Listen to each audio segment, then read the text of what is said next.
राज्य दिन को दिन बढ़ी चली चोरा विस्फोरक कारबार। केउझर आरंभ करी गोपालपुर गोपालपुर आरंभ करी कलाहांडी जयपाटना। आपण देखिथे जयपाटना रे किछि दिन तले टन टन चोरा विस्फोरक बा बारूद जबत होइथिला।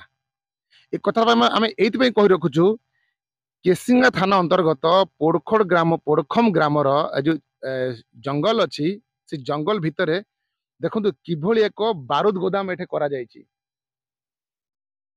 एठारे बारूद को नेबा आनिबा पई सातोटी गाड़ी एठारे नियोजित करा जायछि। जयपाटना रे जो चोरा विस्फोरक जबत होइतला ताहा एही गोदाम सहित संपृक्त नाही तो एठाकू केते परिमाण रे विस्फोरक आसीछि एवं ये विस्फोरक सबु कहा कहा पाखकू जाइछि ताहारा हिसाब किताब कहा पाखरे। दिन को दिन आमे कहबा अभियोग भी आसुची जिल्ला रे विभिन्न क्रसर गुडा करे बेआईन विस्फोरण करा जाउछि। सी बेआईन विस्फोरण रे एठाकार विस्फोरक व्यवहृत करा जाउनी तो केते परिमाण रे आसीछि केते परिमाण रे कहा पाखकू जाइछि ताहारा तदंत आवश्यक रही।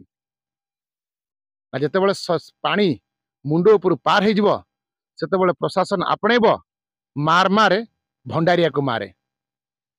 जो विस्फोरक गोदाम टी ये जड़े राज्य बाहर जड़े व्यवसायी सेठारे जंगल भितर से विराट कई जगार से गोदाम गृह कर सातोटी गाड़ी एठा नियोजित कर अनुमान करें जे केते परिमाणर विस्फोरक कारबार एठारे करा जाउछि। जोटी सातोटी गाड़ी से विस्फोरक को नेबा आनिबारे से माने एठा नियोजित करिसेंती। केसिंगा पोरखंग ग्रामरो मोहम्मद आगाजान, मेट्रो टीवी।